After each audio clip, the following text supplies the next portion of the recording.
So 25 years old, don't worry.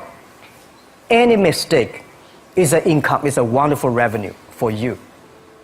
So I told myself and told my young people, before 20 years old, be a good student.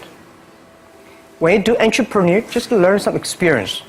Before 30 years old, follow somebody. Go to a small company. Normally in a big company, it is good to learn processing. You are a part of a big machine. But when you go to a small company, you learn the passion, you learn the dreams. You learn how to do a lot of things at one time. So before 30 years old, it's not which company you go, it's which boss you follow. It's very important. A good boss teaches you differently. And from 30 to 40 years old, you have to think very clearly, you're working for yourself if you really want to be an entrepreneur. When you're 40 to 50 years old, you have to do all the things that you are good at. Don't try to jump into the new area. It's too late. You may be successful, but the rate of dying is too big. So 40 to 50, think about how can you focus on things that you are good at. But when you are 50 to 60 years old, work for the young people. Because young people can do better than you. So rely on them, invest on them, making sure they're good. So when you are over 60 years old, spend time for yourself. On the beach, sunshine, right? It's too late for you to change normally. But this is my advice to the young people. 25 years old, make enough mistakes. Don't worry. You fall, you stand up. You fall, you stand up. Enjoy it. 25 years old, enjoy the show, enjoy the show. I did not have a rich father. Tried 3 times for university, all failed. I applied for Harvard for 10 times, all failed. They don't even want to see me. For the last time, I went to the Teachers College, which was considered the 3rd or 4th class of my city. So I applied jobs for 30 times, got rejected. It was so difficult at that time. I was so frustrated because I taught in the university. My pay was $10 a month. Because I could not find a good job. In 1994, discussed that I'm going to do something called internet. And 23 of them against it. They said, this is a stupid idea. We have never heard about internet. And you know nothing about computer. And I never thought I was smart. Nobody believed that I could be successful. Because everybody say, well, this guy think differently, think crazily. They think about something that never work. I tried to borrow $3,000 from the banks. Took me 3 months, but I still cannot get it. We talked to over 30 or 40 venture capitalists. Everybody said, no, forget it. A lot of people said Alibaba is a terrible model. As I said, I believe it. I think this thing could be big. I never thought it would be that big like today. But I believe that something is waiting for me there. And I have to work hard to prove myself. That was the tough experience. So we gathered $50,000 from 18 founders. We started. For the first 3 years, we did not have even $1 revenue from our business. It was not easy. Why it keeps going ahead, going forward? Because I received lots of email of thanks from the customer. They say, this is such a great thing. We cannot pay you, but this thing helped us. If you keep on helping us, one day you will be successful. And I believe this. Little by little, we build up our business. Little by little, we build up our ecosystem of the infrastructure. And now, after 16 years, we have an Alibaba group, we have a Tmall group, we have a Taobao group, we have Alipay. And people said, you are so smart. How could you make a company like that? Bill Gates, Warren Buffett, Jack Welch, Larry Page, Mark Zuckerberg. The difference between those people and other people, they are always optimistic for the future. They never complain. They always try to solve the problems of the others. When you're optimistic, it's always opportunity. People, same here today. Jack, where's the opportunity? I don't have a job. I don't have this. I don't have that. We are at the best time of this century. The best assets you have is that you are young. Don't complain. Let the other people complain. The opportunity always lies where people complain. Think about how you can make things different. Is there anything I can do that make the difference? And then when you think about this, start to do it. I saw a lot of people, young people, have fantastic ideas every evening. But in the morning, they go to the office same again. Being an entrepreneur, you have to do the things before the other people do. You have to wake up before the other people wake up. You have to be more brave than the others. Use instinct. Everything you do is to the need of the customer. To everybody, to any person, tomorrow is new. Make the move, make the action. Whether investors believe it this or not, whether your friends believe it or not, whether your parents believe it or not, that's not important. You believe it, your team believe it, and work day and night on this. That's how the things happens. Make enough mistakes. You fall, you stand up. Any mistake is an income, is a wonderful revenue. Don't worry about the money. Money follow the people. People should follow the dreams. If you have a dream, just to go ahead. I think nobody can conquer the world. We only can serve the world. Either work for the others or work for yourself. And I choose the way, work for myself. Working for myself, that means working for the society. If you really want to work for yourself, think about the others. Because only when the other people are successful, when the other people are happy, you will be successful, you will be happy. I think today people worry a lot about the world, about the economy, China, economy in the world. But I'm very optimistic. When people start to worry, that is the opportunity is. I worry about the blood testing, and she created good things. And I think great innovations, great companies always happen in the tough times. Life's like the music. You have up, you have a down, you have a long, you have a short notes. And I like your American movie. Life is like a box of chocolate. You never know what you're going to get, right? So I'm pretty optimistic. The opportunity in the future for equality is huge, because in the last century, the IT is for big companies. The globalization is for big companies. But now with the technology, we can serve those 80% of the companies that never been served. We can serve the 80% of the young people that have never been served. Technology for internet is so cheap, so easy to use. One of the reasons why we grow in China e-commerce so fast, much faster than the USA, because our infrastructure of commerce in China was too bad. When it is too bad, something happens and goes. Today we are working on the rural areas of China. I can never imagine that China, about 800 million people still live in the rural areas, are farmers. And there are about close to 200 million people. Their income is less than $1 per day. And before the internet, it's impossible for these guys to reach the PC because it's so difficult. Even people like me, I don't know how to use a PC. But now 80% of the farmers, those people using mobile phones. When I have the mobile phones, the internet, the data, things change a lot. So I'm excited about the future. People always worry. I love the young kids sitting there and talking about the dream, the hopes, because if they have the hope, we have the hope. That's what I believe. And let's just take what you do.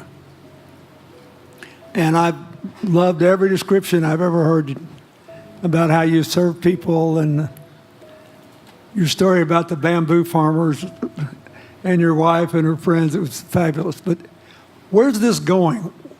What are you going to do? What are your plans to maximize the use that people in remote rural areas of China can make of their cell phones besides ordering your projects? How are you going to get it? Are you going to get them in the banking system through cell phones? How? Well, we never know that we can grow so fast. In the past 5 months, we covered 4,500 villages. And these people, normally they use in very traditional way. It took them like we went to a rural area. It took the farmers 2 hours to walk to the downtown in the middle of the town and buy things. But today, because the mobile phone, and we can deliver things to their home, to their village within 72 hours. I remember last week I read a very interesting thing. This is amazing. There is a girl, she told me a story. She said her grandfather, 92 years old birthday. And for his life, he always wanted to try one Western style food. But he lived in the rural areas. There's no such restaurant food. So she said, I tried on the internet, book a restaurant dinner for Western food, delivered to that village. And they finally immediately find one restaurant. There are 3 guys. They took like a 3 days bus from Shanghai to that village, made an Italian spaghetti and beef for them for this 92 years old birthday. And whole village was excited. Everybody said, wow, we can order food, Western style food. So buying almost everything. And also we're helping, there are a lot of farmers, they plant a lot of apples, great apples. But 90% of the apples rotted because there's nobody buy them. They normally buy by track. If you sell the apples, they sell whole track.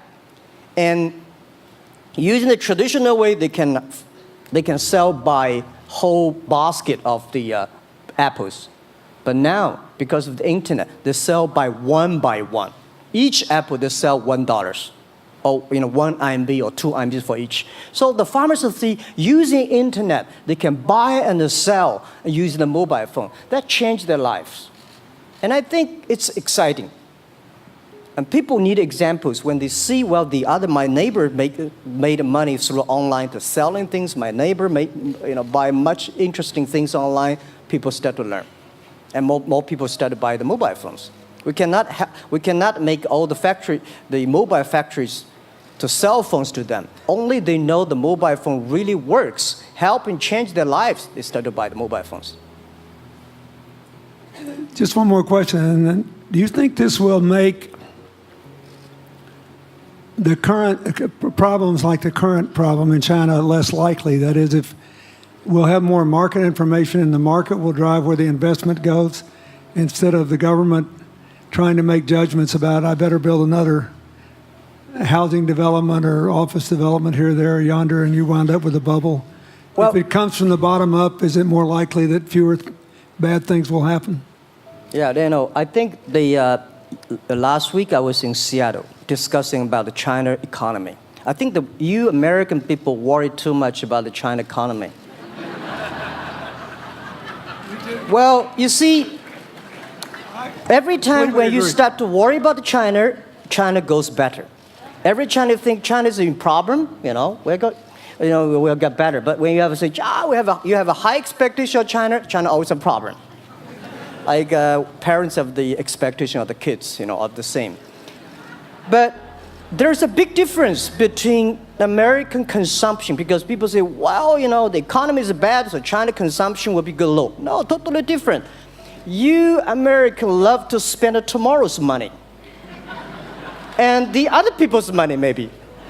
Or maybe the children's money. We Chinese love to save money.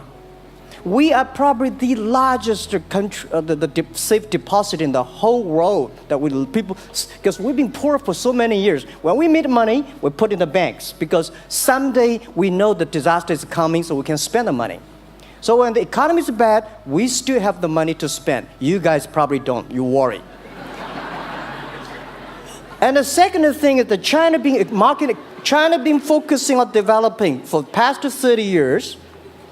China government so strong on investment, so strong on exporting, but they are too weak on the domestic consumptions. Domestic consumption is not driven by government, it's driven by entrepreneurship, driven by the market, not the government. So in the past 20 years, government is so strong. Now they're getting weak. It's our opportunity. It's our showtime to see the market economy, entrepreneurship, how we can develop the real consumption. I think if the China developed the great consumption, we have a 300 million middle class. In next 15 to 20 years, we're going to have 500 million middle class. We need to import a lot. So when we start to import, that's a great. I worry a lot when we export. When we export, we got a terrible sky, we have a terrible water, we have a terrible environment. When we start to import, we got to be better. So that's all the great opportunity, guys. Be happy about that. I'm serious. I agree with that. I'm serious. Yeah. Worry about yourself. Don't worry about the others. The reason some of us worry about China is we depend on you to buy our debt. However, I tried to be more Chinese when I was president. I saved a lot of money. So good. Good. But I just wanted you to say that because I really believe that. I mean, I think you're absolutely right. The trend toward greater internal consumption I think, will remain unbroken in spite of whatever the difficulties are in the next few months. I think it's important not to overreact. You can't break the trend. You've got to clean up the land from chemical contaminants. You've got to clean up the air. You're going to do it. Yep. And a lot of Chinese will make a lot of money out of that. There'll be a lot of great new companies, and there'll be opportunities to import from other places. Yeah. So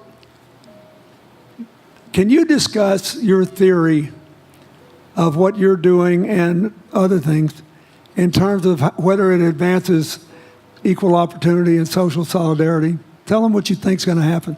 And what other kinds of, when your opening remarks, you just said technology is going to be active in this way in other areas of the economy.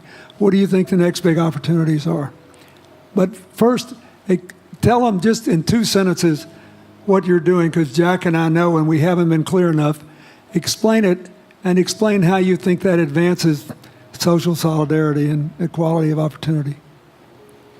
Well, our work is in the belief that access to health information is a basic human right.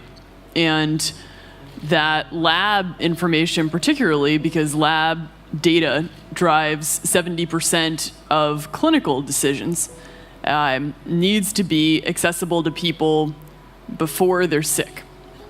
So if you look at the word diagnose in the dictionary today, it says to determine the presence of disease from symptoms, which means by definition, we're determining that people are sick once a disease has already progressed.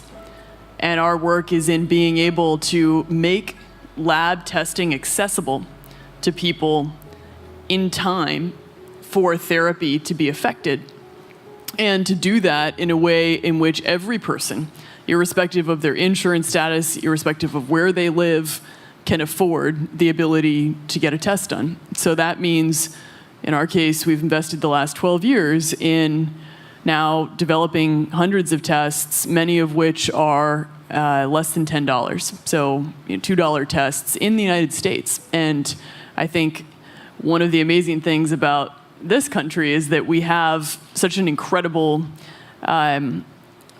ecosystem for fueling creativity, and that creativity can create new markets. So in answer to your question about the market being able to conform itself to social good, I think the creativity that goes into creating these new technologies creates new markets in and of themselves. And our basic belief is that those new markets come from empowering individuals and enfranchising individuals and trusting that individuals have the capability to engage with information, and in accessing that information, beginning to take control of their own outcomes and their own health outcomes, and in doing so, changing the way our healthcare system works. Think what this could mean for rural China, for rural India, for Native American reservations in America, for the Mississippi Delta, for the remote areas of where all the jobs were lost from coal. You're all of a sudden giving people information. And one of the most important things I think we did in my second term as president in the healthcare front was develop this diabetes self-care program, and all of a sudden Jack's company could be delivering the means to self-care based on your test. I mean, I think that this is a very big deal. We all want to live as long and as well as we can, and Craig Venner was here. We were joking about whether we'd make it to 100, but in the meanwhile, you want to keep people healthy, and if they're sick, you want to intervene early, not late. Yeah. Well, and if you look at, the ability to engage with this information, we have a $4 trillion healthcare problem in this country. 20% of it is type 2 diabetes, which is reversible. And we have 90 million Americans who do not know they are pre-diabetic. But access to information and the ability to engage with that information is the foundation for being able to change those outcomes and cost, right? One more fact, and then I want to call on Jack. You founded this company 12 years ago, right? Yeah. Tell them how old you were. I was 19. Yeah. So, don't worry about the future. We're in good hands. So, I was thinking about 19, where I am. 19, I've not passed the examination for university yet. I failed 3 times, but I think it worked out. I'm not good at schooling. Well, yeah, that's why I give confidence to a lot of young people in China. If Jack Ma can be successful, 80% of the people can be successful. People like her, we're jealous. But, well, equality, I would like to make a little bit technology helping, because yesterday I was joining the UN Women Conference about gender equality. And I think the first technology revolution happened 200 years ago in the UK, released the human body, the arm, stronger. The second technology revolution in the USA for energy, you can last long. But this technology revolution release the brain. So this century is not a competition who is stronger, whose muscle is stronger. It's who is smarter, who is soft, who can listen. It's the challenge of wisdom. So man, woman equal. On the internet, you can never see he's a woman or man. And on the internet, women can serve much better than men on the internet. Men talking about the business, talking about numbers, competition, they make business very cold. Women, they make business very cozy, lifestyle, and interesting. 50%, more than 50% of our shop owners, more than 5 million shop owners are women. And people love that. This is a great thing. I see that this century, we see more and more women leaders, on the state leaders, presidents. In the future, we're going to General Secretary of the United Nations should be a woman leader. And this is the great century for equality. And I feel excited about that. let me ask you,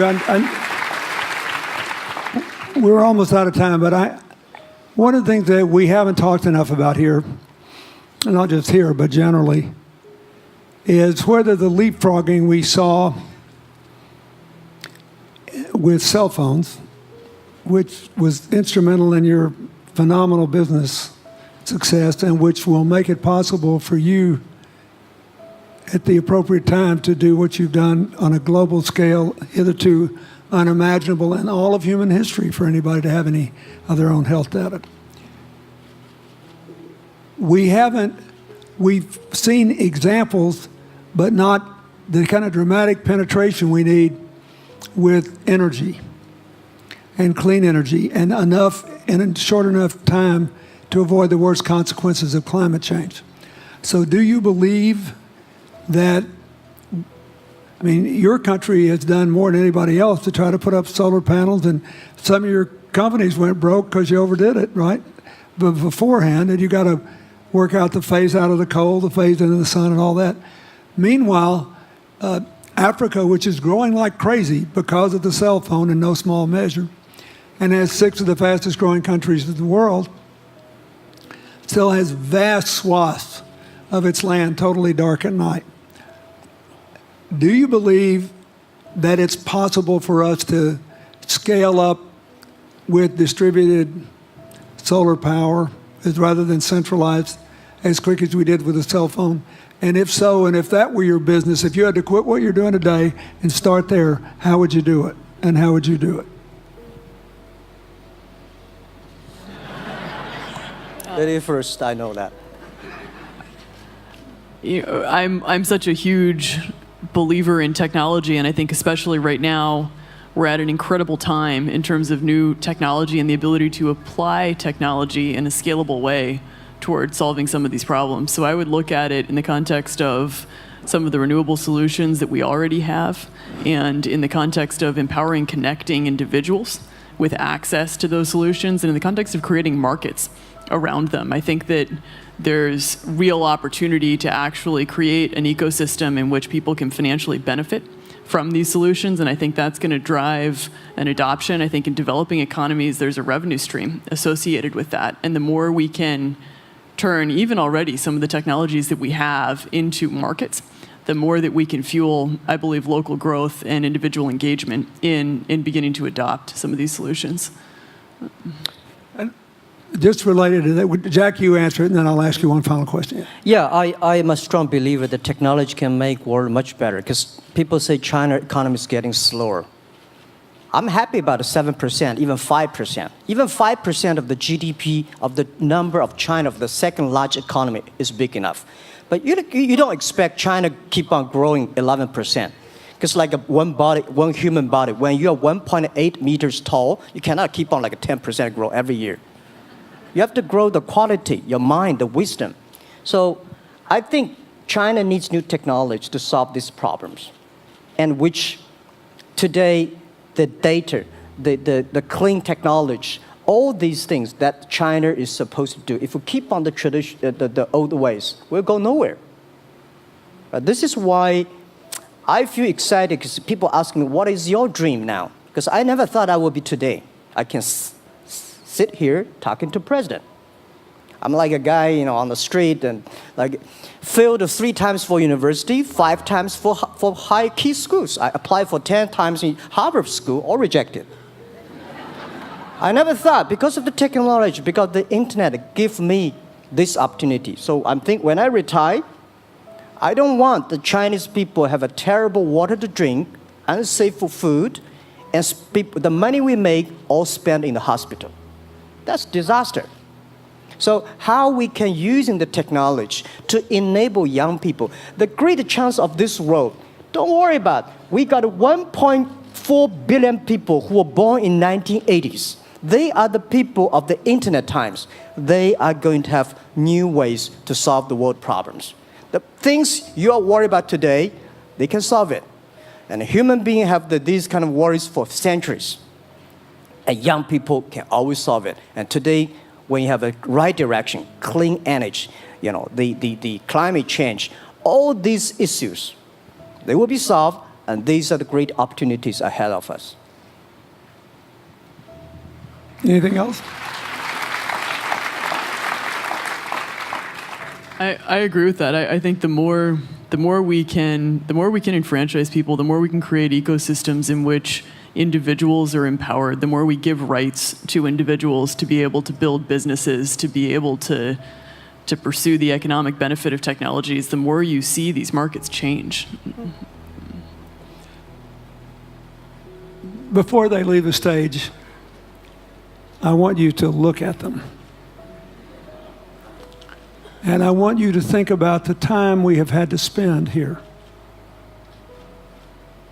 dealing with the refugee problems in Syria and Lebanon. Stand up, Elias. This is my friend Elias Bousab. He is the education minister in Lebanon. He's got to educate all these kids. And so he left a miracle that very much reflects the lives that Elizabeth and Jack have lived. He was in a very responsible position at the American University of Dubai. They started bringing American scholars over there to live in an Arabic culture. He did all these wonderful things. Lebanon got in trouble. He went home to save his country. What is the difference? How much more could he and every smart Lebanese person do if they could focus on these things? And why can he not? because the place is dominated by people who think their differences are more important than their common humanity and their common challenges. You cannot imagine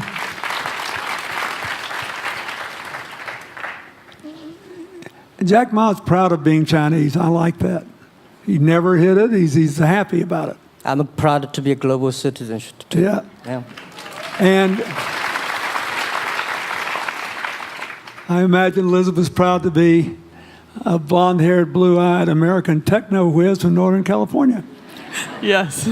But they don't, not a word either one of them has said has defined the meaning of their lives or the direction of their work with negative reference to someone else. My friend Dikembe Mutombo, stand up. No, you don't have to stand up. It'll hurt you too much. You're an old man. My 7'2" tall friend was just inducted into the National Basketball Association Hall of Fame. And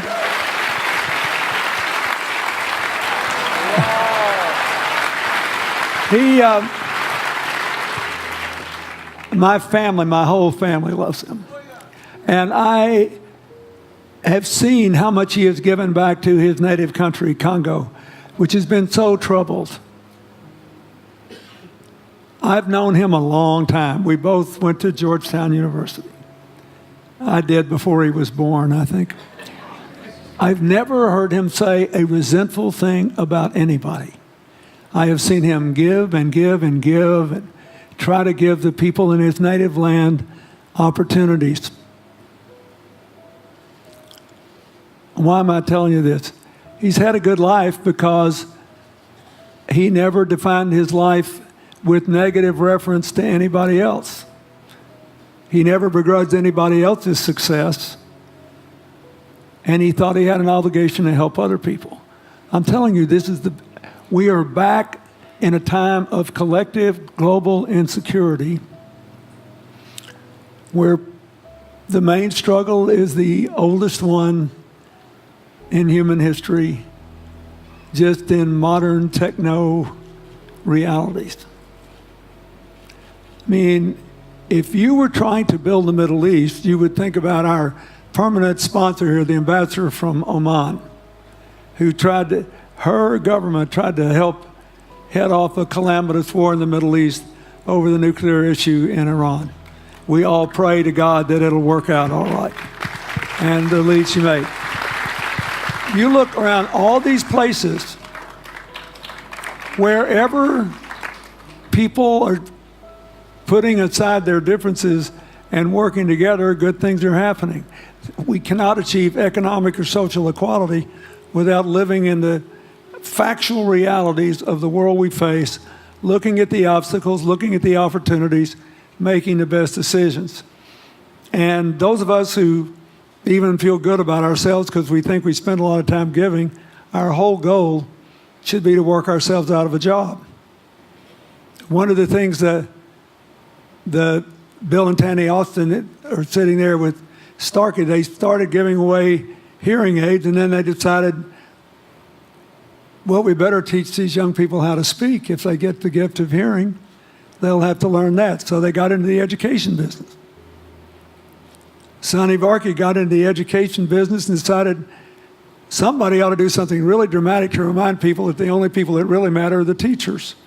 So he gave the first Global Teacher of the Year award last year, and an international panel gave the prize to a teacher from Maine who promptly gave the entire $1 million to her school. The woman never made any money in her life. She gave all the money away immediately.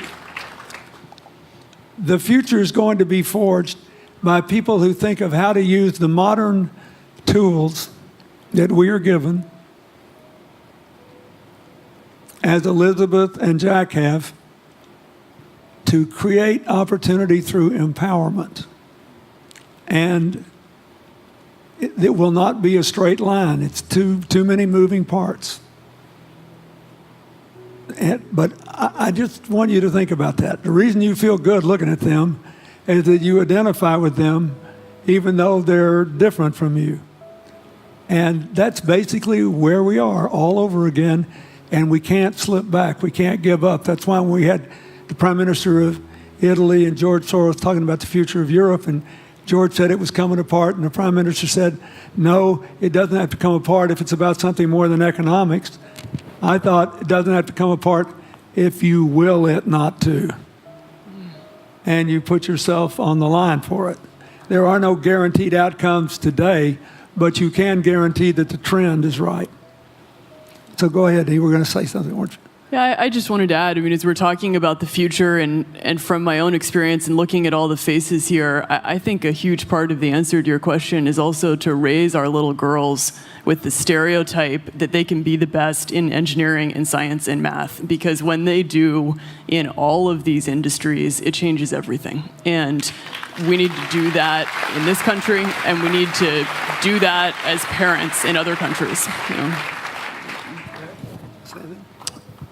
Yeah, I was thinking about if what you say. I think about when you talk about problems, you normally it's like a politician. When you talk about opportunities that the business people, I was thinking about how we can using this all the problems that change the problem become the opportunity, and. I don't know. I just feel excited when people talk about problems. I think think about if you can solve one of them, that's the chance. And today, nobody live in this century has so many opportunities and so many tools they can use to change other people's life. And I think in the last century, which I call the IT time, this century is called the DT time, data technology.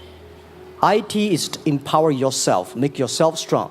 DT is to empower the others. When you empower the others, you empower your future, yourself.